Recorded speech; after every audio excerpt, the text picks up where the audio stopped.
Who's doing that, Robert? All right, we are recording. Good morning, everybody. Welcome to the Mortgage Coach Friday Mastermind. Every Friday 9, we are here to just connect as community, collaborate as community. My co-host for this event is Todd Bookspan. What's up, Todd? Hey, not much. Super excited to be spending another Friday with you. Right on. I'm in a little bit of a remote location for anyone who knows what Mendocino County, California is. I'm in Anderson Valley, and it's extraordinary, super beautiful place. And that's where I'm live. If love to know where you're live. As our special guest, we have Chant Abbott from St. George, Utah. What's up, Chantry? Hey, how are you? I'm excited good, to be man. here. Thanks for having me. Well, thanks for all the value you bring to the community. Chantry is a red belt at Mortgage Coach, done over 1,000 TCAs. Just missed 100 million last year by a million, 99 million. But hey, dude, those are crazy numbers. So congrats on that. Thanks. Yeah, I was super bummed I missed it, but I took 2 seconds and then I said, that's kind of fun. I missed it. Now we actually have a really cool goal for this year to hit 100 million. Yeah, well, it sounds like you're on track. You did I get the number right? 49 loans last month? Yeah. We had. I must be the one-off guy. You know, we set a goal that it would be really cool to have hit 50 loans, and we ended up getting 49. You know, so I need to probably set my goal like it one higher than I think. Yeah. But yeah, 49. That was great. That was a really big month for us. Well, I mean that's a great number for anyone, and super inspirational. So I wanted to center this conversation around really the interview you and I had on Tuesday. And it's okay if we repeat some of that. And then, guys, this is a mastermind. So if you have questions, put them down below. If you want to jump on this stage, you could comment, let Todd know that you want to be a panelist. If you're watching this in Zoom, you know, we've got a lot of folks in Zoom watching this right now. If you're watching it and you want us to bring you on stage, let us know. We'll bring you on stage and you can share an idea or ask a question. Just like you can do on Clubhouse. We can bring you on stage here live. So let's kind of repeat what you said on Tuesday, where you said, I don't think I can ever remember a market where it's so easy and so perfect to recruit realtors. Why don't you put a little color around that? And I would love the audience to hear that from your voice.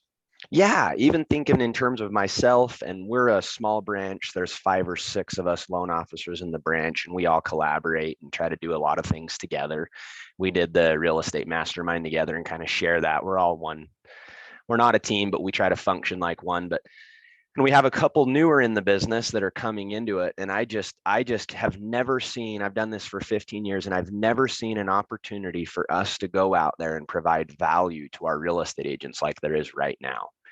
And it's simply helping them navigate this crazy market and get their buyer's offers accepted, and navigate if you've got a seller that needs to sell and move and buy, and all those moving parts that are just so much more difficult right now that the real estate community is facing. They need us. And so those of us that are really doing those kind of things, we're going to stand out a lot more. I mean, you guys always talk about the local mortgage lender. That is more true today than I think it's ever been. I just can't even envision somebody in our market. I don't even know if it's happened yet. The online lender, the not local lender, getting an offer accepted in our market just isn't even an option anymore. Yeah, you're so right. And guys, it has never been a better opportunity because it's tough for agents. Like they have problems that they need solved. Rates have gone up to a point where there's still refi business. And Chantry, you shared some strategies on how you and your team and your concierge are doing that. But I really want to center this around just realtors, getting to the realtor, having a conversation with the realtor, how you're presenting and differentiating. And then, of course, how you're using a combination of both Mortgage Coach and the content from the summit, how you're using those as value props. So, Todd, before we just start talking about the how-tos, anything you want to add or ask before we do that? Hey, Chantry, I'd love to know where's your market? So for those of you who aren't familiar with where you're from. Yeah, so it's St. George, Utah. We're on the very, very south corner of Utah, about 5 minutes from the Arizona and Nevada border. And so when everyone thinks of Utah, they think of Salt Lake City, Park City, snow, this and that. We don't get any of that. We're Vegas climate. We're actually closer to Vegas than anywhere really. That's our biggest spot. So, and we're You guys aren't huge probably, either, right? Pretty small community, right? yeah, the kind of the whole county, and we're growing, so maybe this is a little bigger now, but it's about 150,000 people that I'd consider my market, and that's basically our county, all the towns in it. Yeah, I love that. And I think it's, you're in good company, by the way, missing by one. If you remember, Jeremy Forcier in 2019 did 399 loans. His goal is to do 400 last year. Yeah. Ironically, my team that my wife now runs did, like you, in 2019, 99 million, like, 850,000 or something crazy like that, just missed. And they crushed 160 plus million last year. So I have no doubt you're going to have that trajectory this year. So, you mentioned that you and your team watched the Modern Real Estate Summit. You mind sharing how did you guys watch in the office together? Or did you guys have realtors in? What was that like? Yeah, we actually had a big open house. So we invited all of our realtors. We didn't tell them that that's part of the deal, you have to come or whatever. We just said, if you guys have any interest in stopping by, we'll have some drinks and snacks, and we're going to have it playing in our conference room all day. So I sat through 60 or 70% of it. And we had a few coming in and out and that kind of a thing. And the loan officers were in. And so, yeah, it was pretty fun. We're going to come back and circle back to the classes too, and have them in.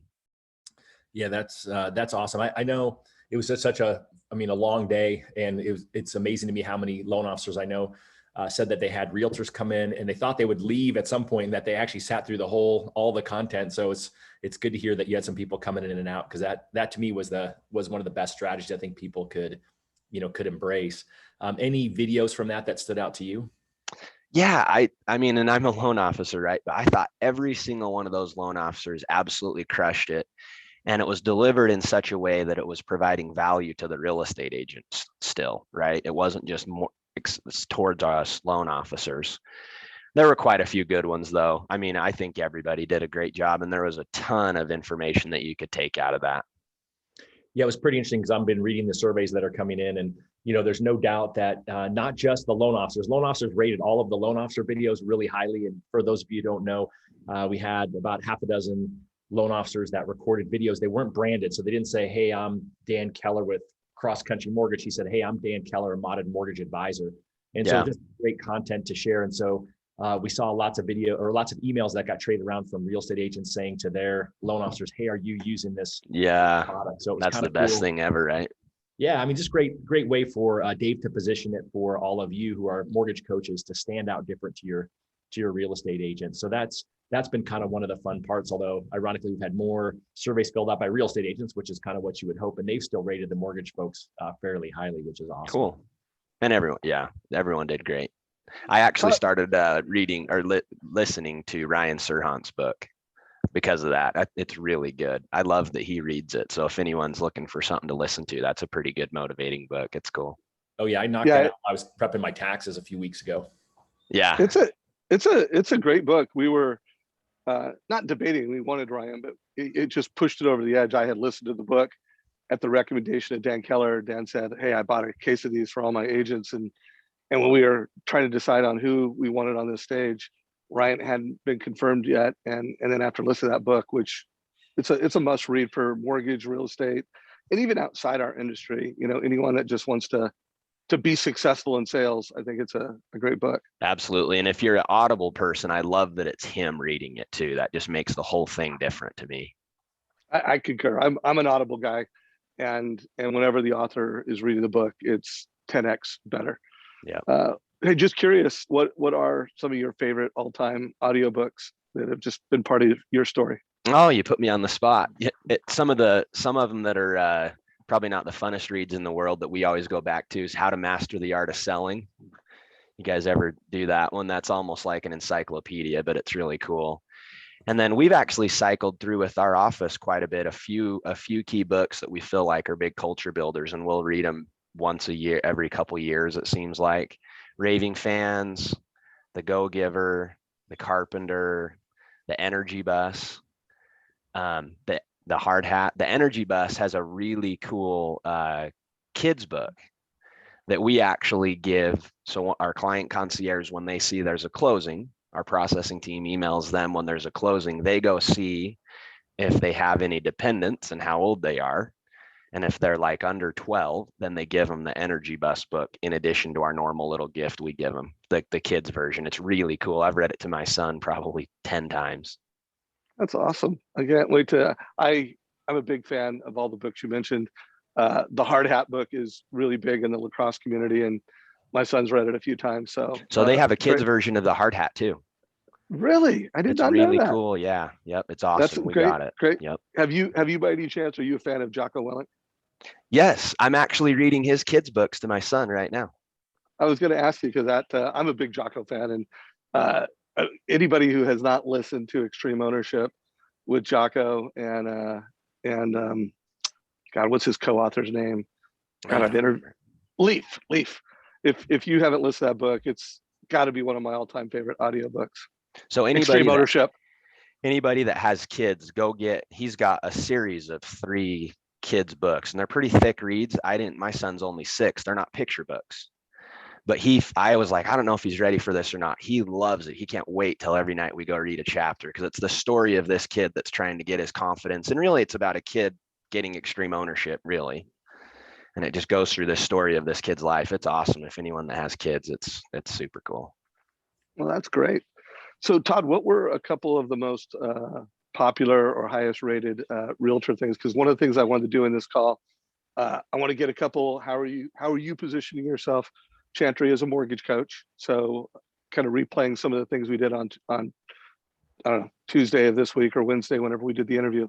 But Todd, I'd love to also play either part or one entire realtor presentation, and then kind of pick it apart. Like if we were doing a meeting, a 15, 20-minute Zoom meeting with an agent or a bunch of agents, how would we use the content? And then how would we teach and educate together? Well, I would say number 1 by far is Ryan Serhant. He definitely crushed it. And then number 2 is Rene Rodriguez. And Rene's, most people said whoever that speaker guy was, but then at the end, and the irony is that he's the last one on there. So, when someone has to go through, they've got to go through all 34 speakers to get to Rene at the end. And so the fact that he's the second highest rated was pretty awesome. And then transparently, it's a kind of a race from there between a few of them. Dan Keller is in the top 5. So he was crushing it. Amber's videos were really highly rated. All of the mortgage ones were highly rated. And, as Chantry said, I mean, they were really good. And I think that's probably the mortgage community voting along. But again, we have, it's only like 20% of the people who voted were mortgage loan officers. So it just tells me that everyone else found those videos valuable. Tristan Ahumada, who runs Lab Coat Agents, 135,000 plus, biggest Facebook group for realtors. His were short just on social media, and those were really well reviewed also. But I think it was just interesting to see when there was not a consistent, when everyone said who their favorite was, other than Ryan and then Rene, there was just, every speaker along the way had at least 2 or 3 people say that was their favorite person. So it just tells you that we had something for everyone, which I think is really critical, during that. And there's 60 videos in there now. I think most people don't even know there's an additional 2 hours of content we couldn't squeeze into the 8-hour show that's available for people to watch after the event for, I guess, now another 20 some odd days till the 30 days is up. Very cool. Very cool. Chantry, is there one real estate video that you'd love for us to make part of the class today, or it might be kind of practice for a conversation you're going to have with an agent or a lunch and learn you're going to do? Anything come to mind?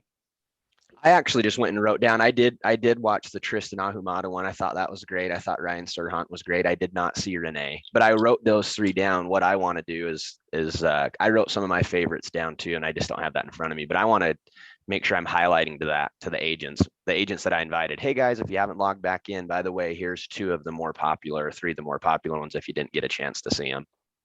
Hey Todd, it's up to you which one you want to play and break down. But I know Ryan also had a short 5-minute version, which might be fun to play. And then how would a loan officer frame it? How would a loan officer do a tie down? And how would you make it a valuable conversation? And I would love to put Chantry on the spot and just see how he does it. Of course, we'll give our 2 cents also, Chantry. Yeah, help me out. All right, I will totally pull up Ryan's shorter video. I think it's about 6 minutes. His push, pull, persist was that second one. And before you play it, Chantry, did you watch that one? Yes. How would you frame it for an agent. So before you press play, and or whether you were at a live event and you were going to watch it together, or you were going to push it on Zoom like Todd's going to do, why don't you give your framing, I'll give my framing, and then we'll share it. And then when it's done, what were your takeaways and how would you bring leadership and coaching to realtors, and I'll give mine. And then Todd, obviously you add what you want along the way. Yeah. So you're thinking in terms of if I'm sending it out to him, trying to get him to watch it, right? Well, no, I want to like do a watch session. Let's say you are doing a lunch and learn with agents on Zoom. Let's just say it's just like this. You got 5 agents on here. And obviously if you could have 20, that would be even better. What would be the topic? What would be the framing if you were going to do a kind of like almost like a book club together? Yeah. So is the push pull persist the one that he wrote down where you want to be and then start acting like that, or was that a different part? Yeah, I think it was about negotiation, and just sometimes you want to push, sometimes you want to pull, but yeah. I think I wrote most of my notes. I might have to watch this one and then I'll give you my feedback. Maybe I didn't see. Did he have 2 sessions then? He did. I think I didn't. Well, I might not have seen the push pull persist one then. Cool. Well, here, let me give my framing, guys. So first of all, if I had a bunch of agents, I want to, first recognize it. This is a guy whose team did 450 million last year and has had a number of billion-dollar years. So make a reference to that, just in case they don't know him. This particular guy, he is the most followed real estate agent and real estate brand on social media. So no one has built a brand and has more followers and more engagement than Ryan Serhant. And then of course he does $1 million deals in New York. So let's check it out. He's going to give us some tactics and strategies of how he negotiates, whether he's on the listing side or whether he's on the buying side. He's going to give us his framework for negotiation with clients. So check it out, Ryan Serhant. And then, of course, if I was controlling the mic, he would have just started talking. Hey, I'm getting there. I'm just not nailed it. Quite as good as you, Dave. I'm just kidding, man.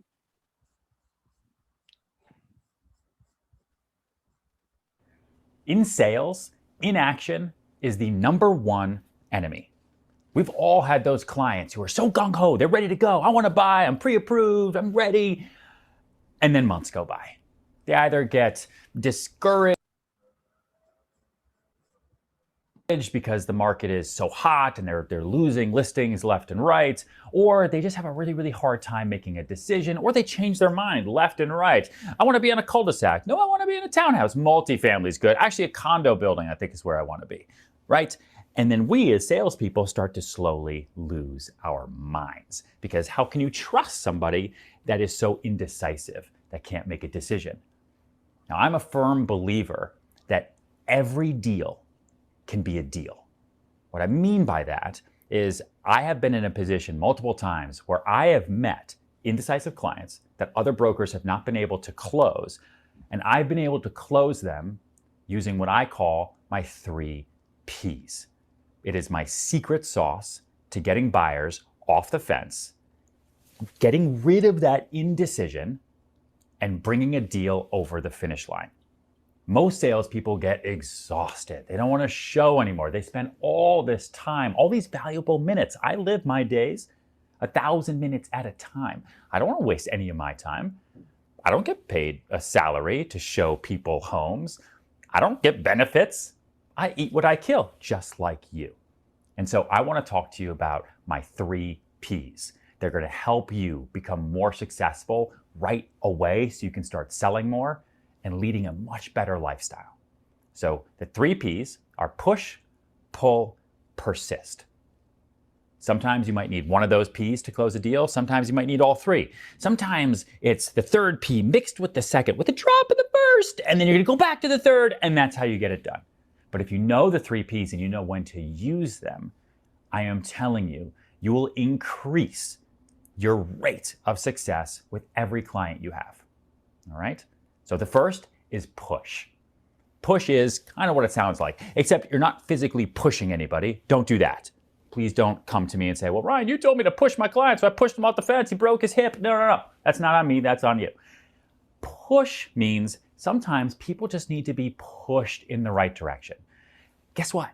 People like being told what to do. That's a real thing.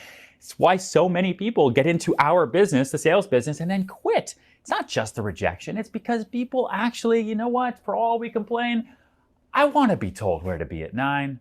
I want to be told what to do the whole day. I want to be told, hey, it's okay to go home. People like habit. They like to be told what to do. And so that's where we come in.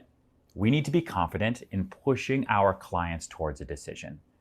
So you've got 5 houses there. Instead of letting your clients make that decision, you say to them, listen, these 5 houses are going to sell. They're going to go. I know it's tough, but you like all of them. So which one do you want to make an offer on first? Which one do you want to go to battle for? Let's do that now, and let's see what we can make happen. You're helping them get to that decision. You're pushing them. I learned this when I had a client who was looking for the perfect home. And I spent months and months and months and months and months and months and months of my life showing her everywhere because I thought, hey, the client's always right. I will do whatever she says. She wants to go uptown, I'll go uptown. Downtown, across the river, this way, up the moon. You want to go to the moon? I'll show you. I'm the best broker ever. I do whatever my clients want. No, it's not how it works. Eventually, I listened to what she was saying, and I found her a place that was in West Chelsea, that it was exactly what she wanted. And I pushed her to make a decision, and she bought it. That was the push, okay? Now you have pull. Pull is the opposite. Instead of pushing your clients towards making a decision, sometimes some people need to know that the decision isn't even possible anymore. Hey, you know that apartment you really, really want? Hey, you know that house that you've been debating about coming up in price to get? Guess what? I don't think it's going to be available anymore after tomorrow. So I prepared 3 more listings for you. They're not in the area you want to be, and they're a lot less expensive because they don't have the bedroom count you want, but they're what's available right now. And I think we should go see them. How's tomorrow at 4 or 5? Start to pull the deal away, pull the dream away, and let the client then say, wait, no, sorry, I'm in my own head. Where should we come in on price? Let's do it. You're pulling. Third, but definitely not least, is persist. If I have a client who is sitting on the fence, client who is completely indecisive, I've pushed and they're still there. I've pulled and they're like, okay. I go into persist mode. Persisting is talking to them once a day. I'm going to send them a comp. Hey, here's something else that just sold, might help you make a decision. They don't reply. Next day, hey, here's a few other options. Next day, hey, here's some market data. Next day, hey, you want to get on a call? Then I give them 2 days break. Whatever works for you and your client. But I persist all the way through because instead of just pushing or pulling, sometimes clients just need that nudge, so you stay top of mind. Remember, the deal is the most important to us because it's what we do. Our clients have other things. They got kids, lives, all that going on. So push, pull, persist. Use the 3 Ps. Close more deals, you will be more successful. I guarantee it. Love it. So I'm going to go first, and then let's just go around the room. If I was making that part of leadership that I wanted to bring to a group of realtors, whether I had 1 or 2 on, we just watched that together, or I had 20 on, I think I would answer this question the same. I always like to, as a moderator and a leader, be the one that talks the least and listens the most. And so I probably would have gone, wow, that was awesome. I got a couple takeaways. And then I would go around the room. And if you got 20 people, you got to call each person by name so they don't have to compete. Hey, John, what did you think? And if you had 20, you may not want to go around the room. 20 people can't all talk, but I would just try to get other people talking about, hey, what did you think about that? And what did you get that was valuable? So I guess, Chantry, what did you think about that? And what did you get out of that was valuable? Yeah, it made me think in terms of when you said the framing too of how I would take this to my real estate agent too. In the beginning is, hey, are you guys frustrated? Have you guys ever been, are you currently frustrated with a client that you can't get to make a decision? Well, we have this really cool video from Ryan Serhant, #1 agent, whatever, that's helping you increase that conversion. Would you be interested in coming over our office? We're going to watch it together, have lunch Tuesday at noon. There's going to be a small group of us. It's only a 10-minute video. We'll have you in and out in 30 minutes. Is that something you'd love to do? Boom. That's the ticket. Todd, any thoughts on that or any way you want to unpack that for everybody? I think that was huge. I mean, again, you're you're going against their two biggest challenge: indecisive clients in this crazy market, and their own time, and saying, hey, we'll have you in and out in 30 minutes and giving them a free meal. They're going to be in. Yeah. We love doing that. We've actually, in our area, a lot of the agents are wanting to get back together. It seems like, we've done some Zoom stuff, but it seems like they're wanting to get back into together. And I think maybe when times are tough, it's nice to be around people a little bit and hear what they're doing. It's kind of nice to feel like you're not so alone sometimes. So we're really wanting to do those short ones, and they seem to really enjoy it. Quick food, boom, video. So here's what I would love to see next, because I think that one that's super short, to your point, that speaks and helps solve and give ideas for one of their biggest problems. And then if I'm going back from the interview you and I did, it would be a great follow-up. I'm thinking the appraisal gap, but what would you do if you were going to have agents in your office for 20 minutes and two things you knew for sure? You were going to play that 5-minute video, and you were going to show them at least one mortgage coach strategy. What would be the TCA strategy that you would share after watching that? Yeah, probably the cost of waiting, right? You got somebody that's sitting on the fence because they think this or that, or values are higher, that, whatever. Let's do a cost of waiting and show them what happens if rates do go up 1%. What happens? We got to start showing the client some data to help get them off the fence. So I'd say cost of waiting. Do you think you could show a cost of waiting either like right now or within the next 5 minutes and actually kind of show how you would have that conversation after realtors watch that? I'll see if I have one. I don't have one specifically in mind that I would have, but let me look. Yeah, and if you can't find that, let's just pull up that appraisal gap one that you did during our call, because I know you've got that ready. Yeah, we'll pull up the appraisal gap one. And then to speak to the cost of waiting, I've always used this as just a general rule of thumb. For every 1% increase in interest rate on your mortgage, that is the equivalent to about a 10% price change on a home. So let me ask you this. You feel like the market's high, Mr. Potential Home Buyer. And I'm not saying you're right or you're wrong. But what I want to share with you is what happens if interest rates go up 1%, because I think we can all agree interest rates are really low, right? Yes. What if they go up 1%? I don't think that's very crazy. They could maybe even go up 2% if you wait the next year or two. But let's say 1%. The house you're looking at is $500,000. In order for you to have the same house payment, that house would now have to go all the way down to $450,000. If our market drops 10%, that will be a historical decline in values that's only happened a few times ever in the history of our country. Do you think it's more likely rates go up 1% or more likely home prices come down 10%? And so that's kind of the framing of the cost of waiting. And then you show them the numbers, right? You're pushing them. You're using the push strategy. Yeah, there you go. And I love how you're asking questions. I think that's, again, one thing I think everyone should take from Chantry is the fact that you're doing a masterful job of asking and then pausing, right? Even though you gave us your fake, oh yeah, that's true about rates. But that's really important. It's not just to tell, it's to actually get their buy-in, right? Make sure that they're feeling it before you plow them over and tell them, this is what the result looks like. Yeah, thanks. So remember, guys, this is a mastermind. If you have questions, Todd will be watching those at both our Facebook group and our Zoom community. We've got a big audience here in Zoom. My advice would be that you do play at least one video during that session. If you pick one of the 18-minute videos, maybe you don't want to play all 18 minutes. You kind of pick the right place to start based on your message and the right place to end. So you do a little bit of homework before you step into the arena. And then my recommendation is just like all of the videos in the Agent Advantage playlist, you should have one ready. And really, you should have two. You don't know where the conversation is going. Sounds like Chantry would pick a cost of waiting conversation and maybe an appraisal gap conversation, but you should be able to deliver that in 3 minutes or less. So if you had a 30-minute meeting, there's 5-10 minutes of let's watch a realtor. There's a couple 3-minute lessons you have as a mortgage coach, and then the rest of it's talking. It's letting them talk, because if they don't talk, they're not going to connect. Let them share what their challenges and problems are, and then playing a little bit of video, doing a little bit of mortgage coach education. And then of course, Todd, we always want to sprinkle in win by noon when it makes sense. Any ideas on how everybody can bring a win by noon something from the store or some type of win by noon message into a realtor leadership meeting?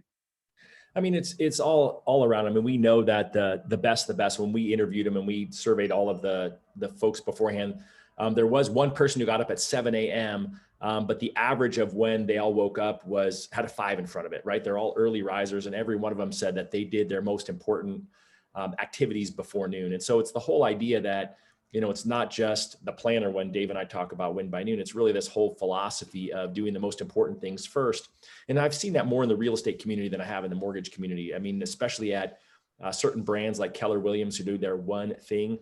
There's so many big teams out there. Now they're obviously spread through all different uniforms that, their mandatory 2 to 3 hours of lead generation is every morning. And, I just think it's always critical for you to think about in your role, how many days are you getting to the end of the day realizing that you didn't actually get your most critical priority done.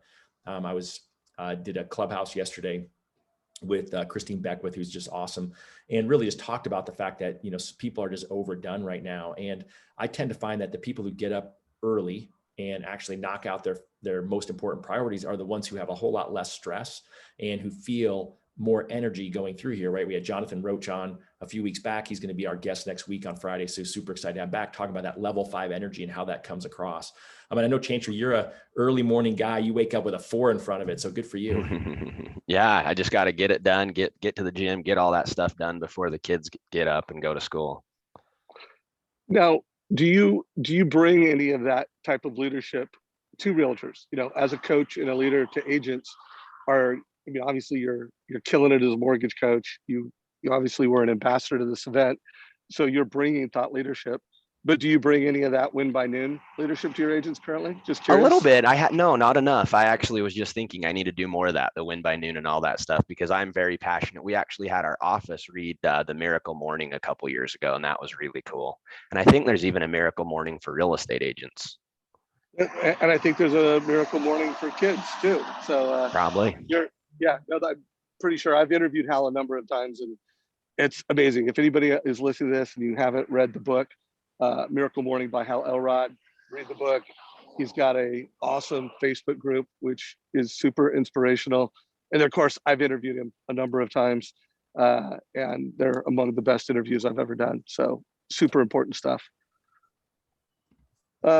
So Chantry, just real curious, give us a minute or two. What is your win by noon formula? What do you do to start your morning, and what do you do to win by noon? Yeah, so wake up at 4:30. I spend about half an hour typically reading a book.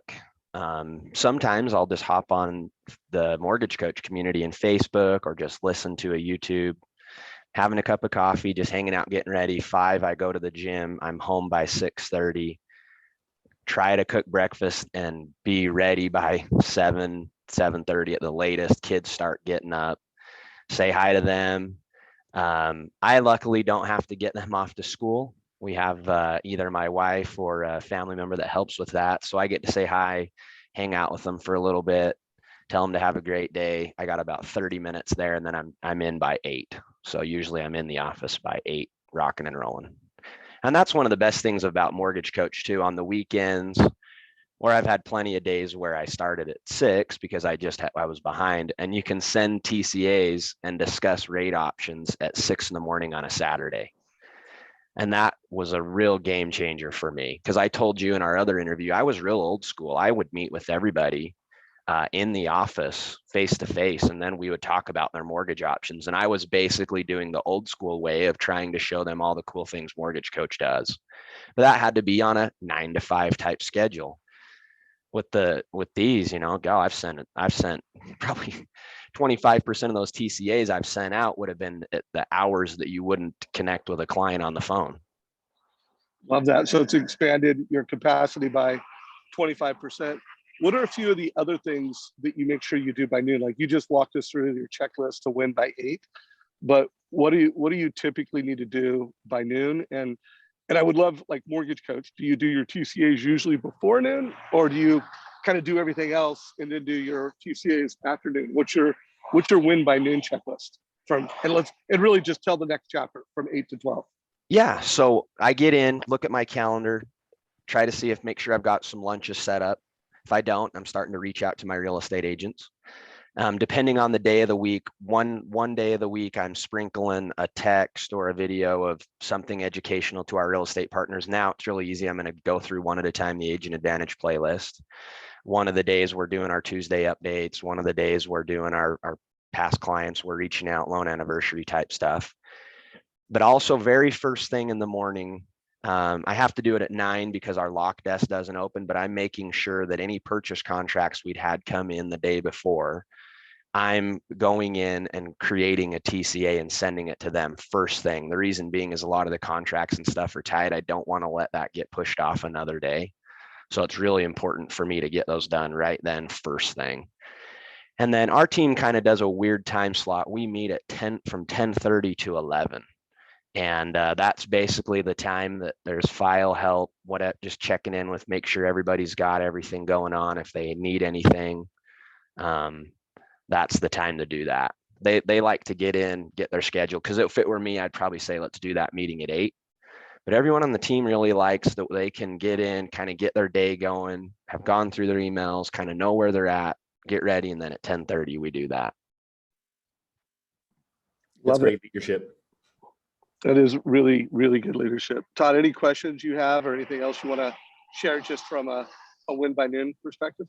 Well, I just want to highlight, right, for you, your most important thing to do is, once the lock desk gets out the rates, is get out a TCA so that you can make sure you have that really most important conversation. And I think that's, again, what the whole philosophy is whatever's most important to you, knock that out first, because if not, we all know what happens. If Chantry didn't make that a habit to do it right at 9 a.m., all of a sudden the 10:30 meeting with the LOs would happen, and then he'd end up having lunch with a realtor, and then, react. And then all of a sudden might get to the end of the day and say, oh shoot, I didn't get that TCA done. It's just really, I can't emphasize enough that that's where, when I've talked to now thousands of loan officers and real estate agents, where they all really struggle is how to do that. So I also love the fact that you let your team do their email and they're reacting first, and then they all meet. And I got to imagine they come out of that meeting, fired up to do whatever the rest of their most important priorities are. For sure. Yeah. And we're trying to prioritize that stuff too, right? Come with what you've got. And then hey, I've got 5 deals. I'm not going to be able to get to all these pre-approvals. And then we're helping them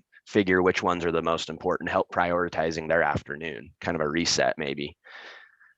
If you're not doing a daily team meeting, you are missing out. I know it seems like a huge waste of time to some degree, of like, how could you meet for 30 and sometimes the meetings spill into 45 minutes, or longer. How could you meet every day? It's like, how could you not? I don't get, typically my team knows if there's a file problem, unless the house is burning down, we're not going to talk about it except for at 10:30 at our meeting. I don't get bothered about files at all during the day. And I tell clients, listen, I'm not going to be that involved. Once I lock their loan and I deliver the TCA, I'm gone. I don't have anything to do with that loan until they go to closing. And I truthfully, just because how busy things are, I haven't even gone to those for a long time. But I do tell them this, listen, you are going to be in the hands of our processing team. They're incredible. I won't know the day-to-day stuff on your file unless there's an issue. The cool thing is that we have a daily team meeting where I get to keep track of that stuff. So if there ever is anything that we're having a struggle with, I'm going to know about it. So I can kind of have my pulse on it. Or if you have anything that you're just not getting what you need from our processing team, you're always welcome to call me. But it's super rare I hear from a client once they're locked and moved on. No, and that's how you're doing 49 loans in a single month and almost at 100 million. You've really built a great team culture, and sounds like you've got systems and processes and people all doing it right. And of course, at the point of sale, you're giving that family a TCA and a total cost analysis. Todd, have any questions come in from the community? I've answered all the questions. Someone just had asked to confirm. You said 1% in rate for 10% in price. The Ryan Hurst Sirhan book we were talking about was Big Money Energy. The Facebook crowd is kind of quiet, but let me check to see if we got anything coming in there. No, they are super quiet. All right. So if you do have questions, let us know what they are. Chantry, have you had a chance? Is there any chance you could pull up a TCA, and whether it's a appraisal gap or a cost of waiting, and just give us a 3-minute how you would show up as a mortgage coach ambassador and what you would say to agents around it? Yeah, I've got it right here. All right, guys. So So make note, every one of you should be able to do what he's going to do right now with your own personality, your own opening. But part of why we created this Agent Advantage list is we want to help you, we want to help teach you and educate you on how you can share a mortgage code strategy in 3 minutes or less, whether it's a single video or whether it's just a component within a meeting. So how would you frame this with agents now? Yeah, so I actually, after you and I connected a couple days ago, I actually went and taught a lunch and learn to a little boutique office yesterday. And the whole thing was how to get your clients' offers accepted in this crazy market. And we started talking about what offers are getting accepted. So here's the offers that are typically getting accepted in my market from a finance buyer. And I think this is the same for everybody. Your multiple offer, half of those are cash. They're all coming in over ask price. Why would they ever choose a finance buyer?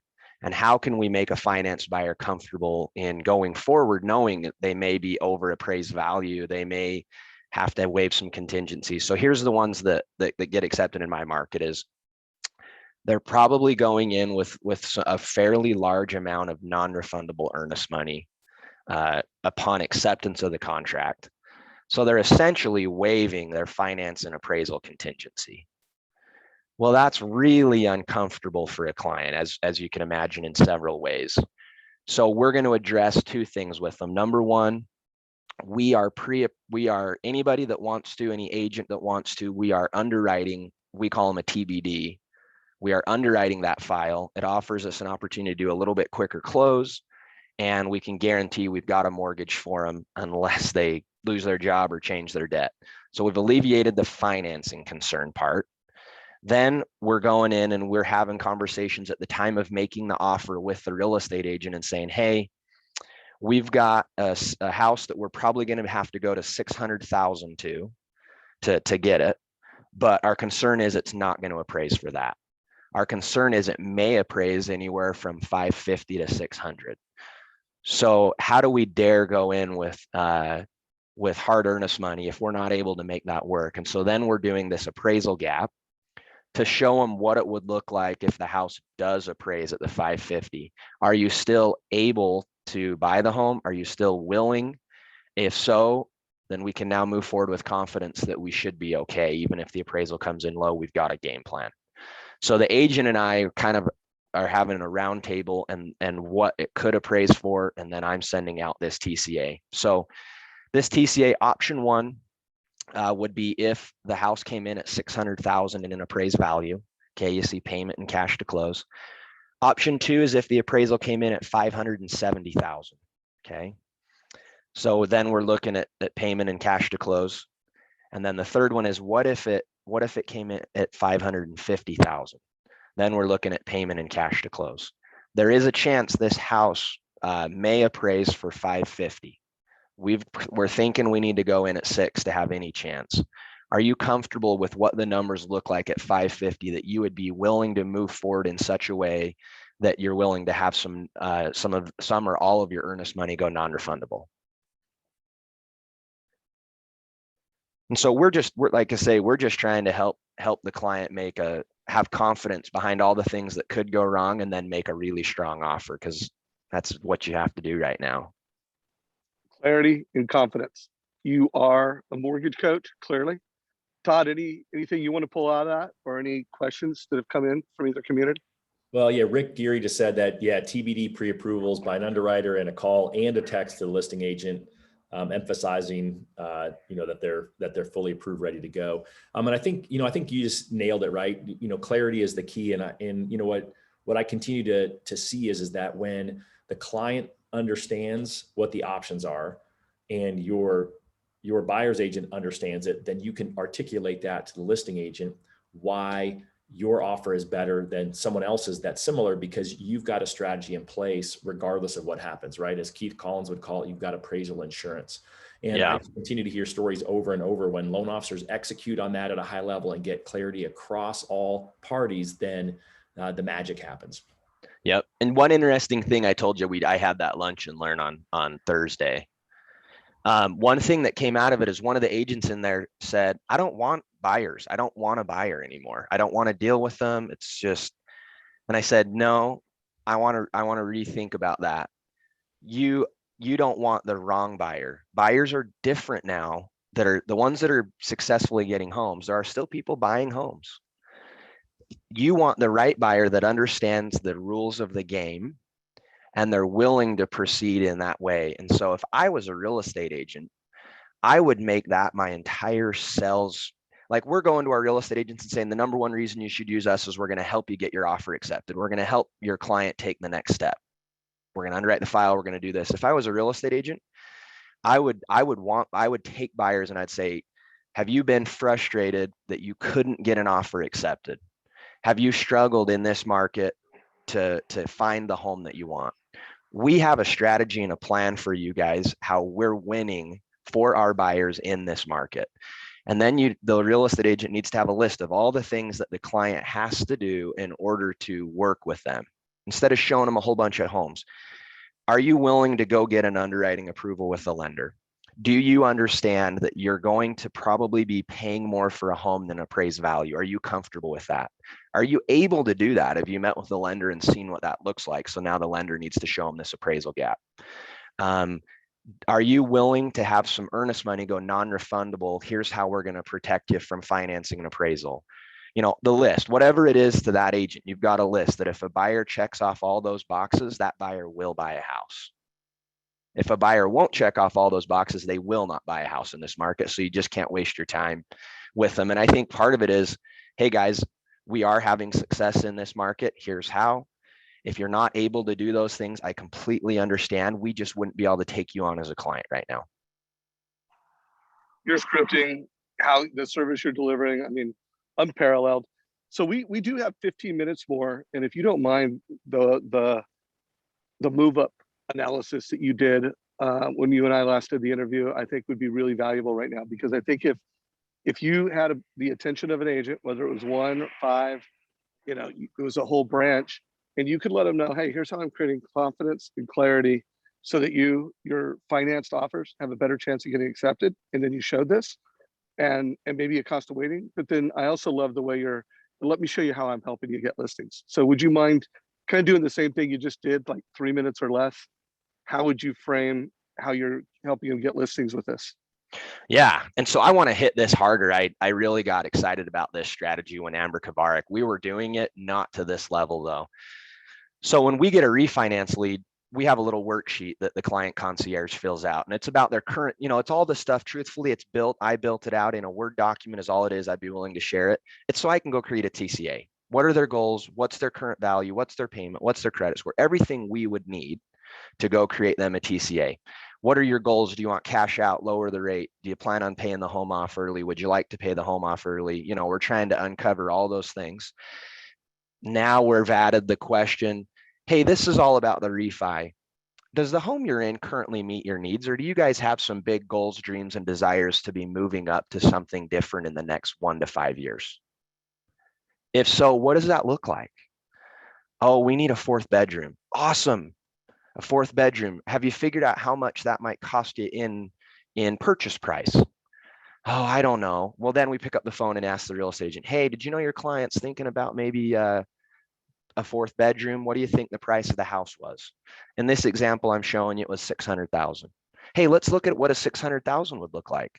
Okay, so here we're showing them current mortgage on the left, obviously. Then I just, they got a pretty decent loan. So the only option I'm showing them here is just a low rate strategy. So this is buying down the rate a little bit. We can save you $311 a month, which is great. Or I know that you've said you're not sure if you're in love with this house long-term because you'd really like a 4th bedroom. I called Sally, your real estate agent. She told me that we probably need to be somewhere in the 600,000 range. I just wanted to share with you what that would look like. If you guys want to get pre-approved for this or have us do that for you, we'd be happy to. Here's the column 2 is a $600,000 house with a real minimum down payment.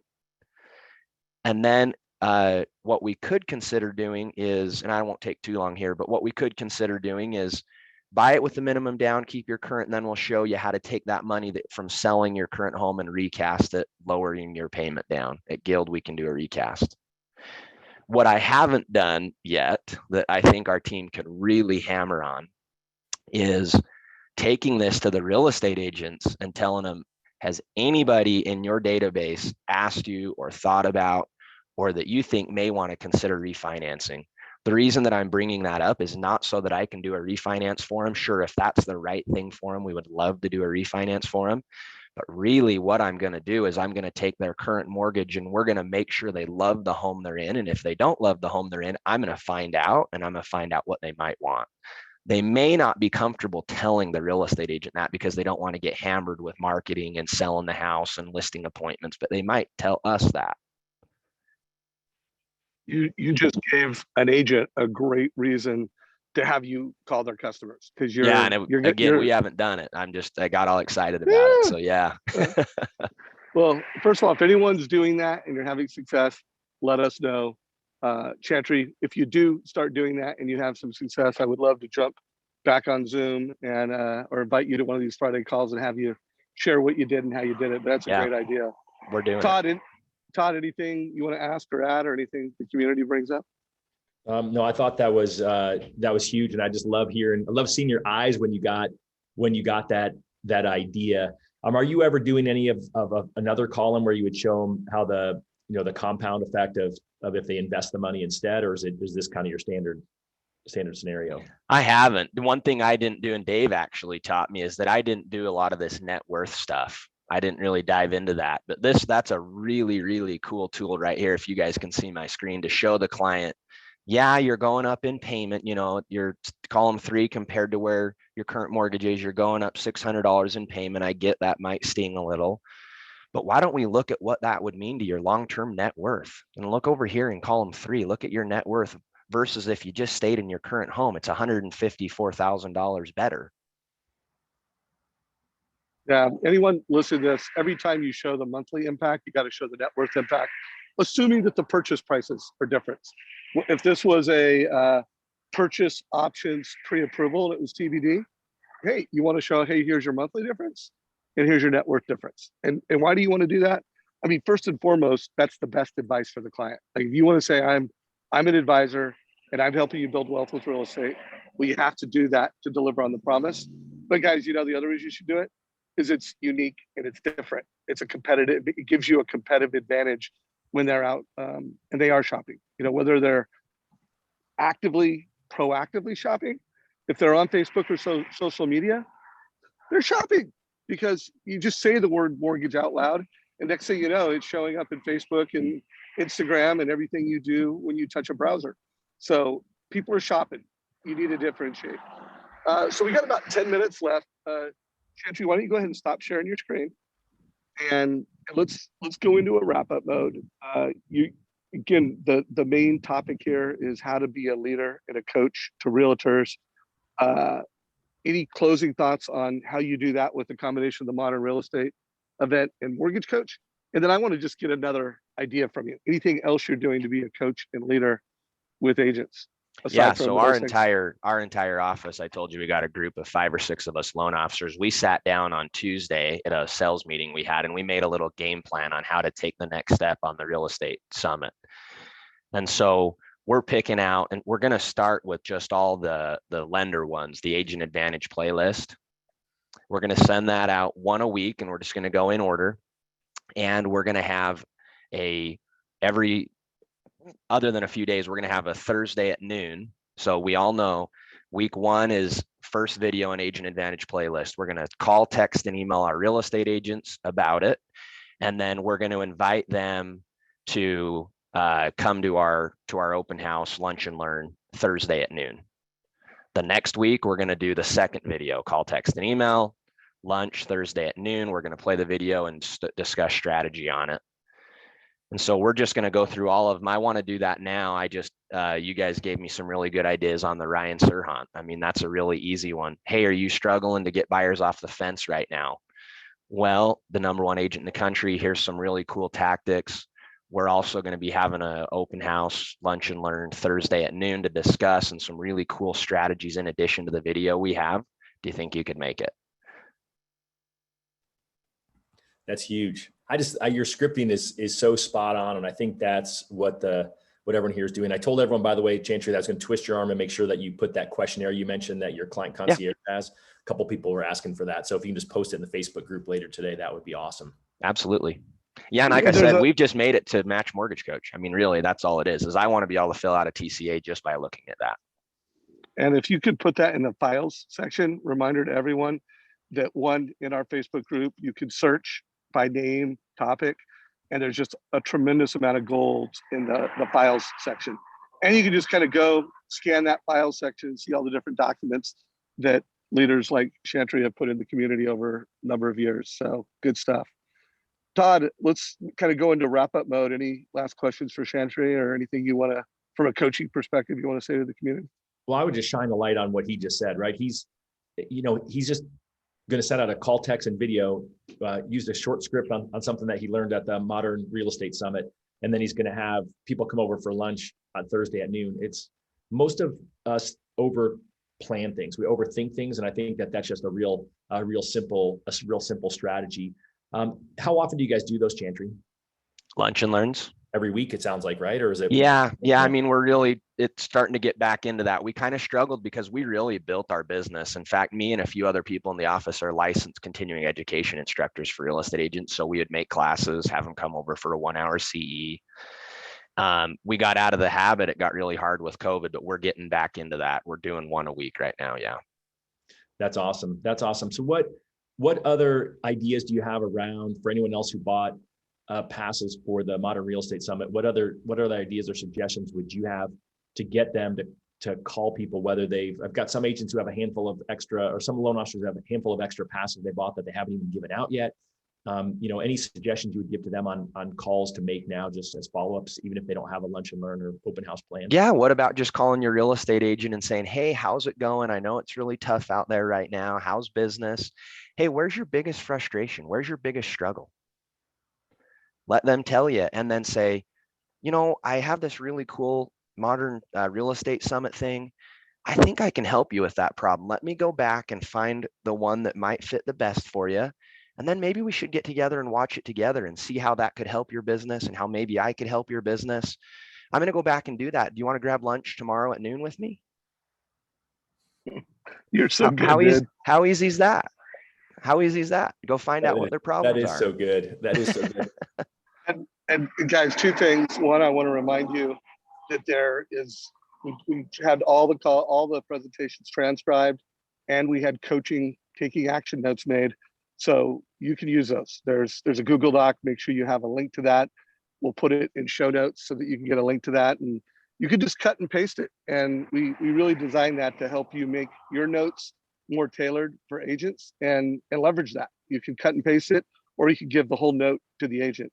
Have you Dave, used real that, quick, Chantry? real quick, just for people, when you log into your leader pass, it's actually literally the top center, top row above all the speakers is the link to get to those taking action notes.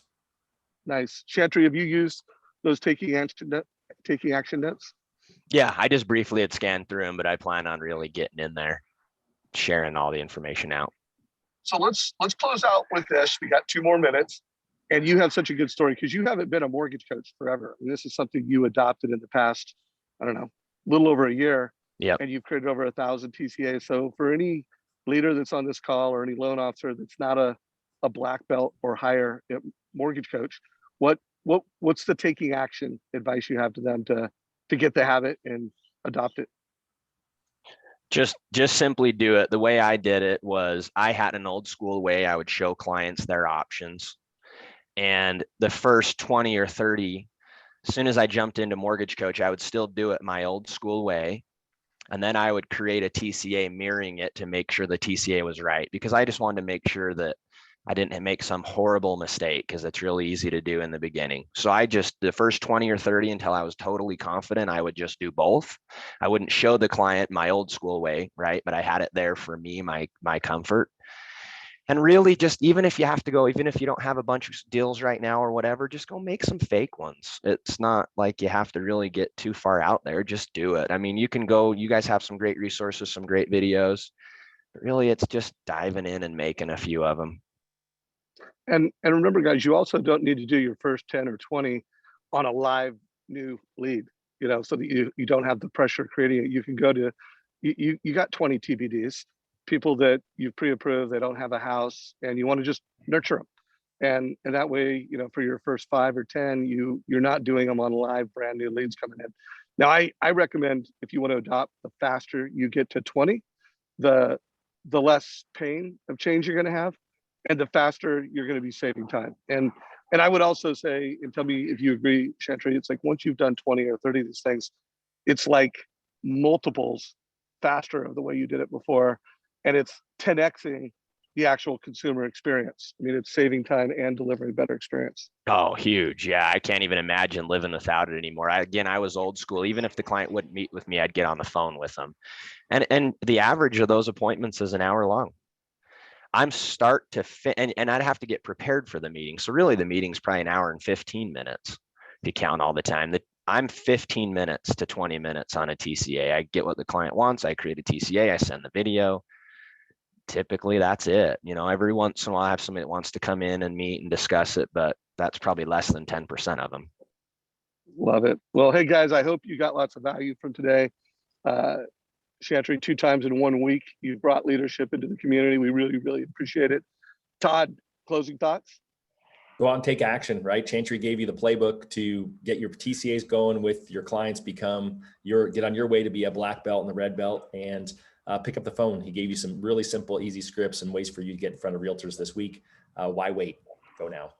And my 2 things, guys, if you have not purchased at least a sticker off the Win by Noon, represent. Go out there, get a hack, get a sticker. They were cool enough to make some mortgage coach stickers on there. So if you want a mortgage coach sticker, you can buy it on the Win by Noon store. Just go to winbynoon.com, look for the store, check it out. Also, I featured this Tuesday a new artificial intelligence platform to help you create better headlines and better social media content. You can just go to davesavage.ai if you want to get a free trial of that technology and watch the interview I did with Dan Keller on Tuesday. I mean, it's game changing. You heard it here that within 2 years, probably closer to like 12 months, every serious marketer and writer is going to be using AI assisted technology to get better headlines at the same time. So davesavage.ai if you want to check it out. Chantry, thank you, brother. You killed it again. Appreciate Thanks for having me. It's an honor. I've looked up to you guys. You guys didn't even know it, but you've been mentors to me since the day I joined. So I appreciate everything you've done, and I'm honored to be here. Well, we can't wait to hear more from you. Thank you, man. Todd, have a great day, brother. All right, guys. See you next week. Thanks, Todd. Bye.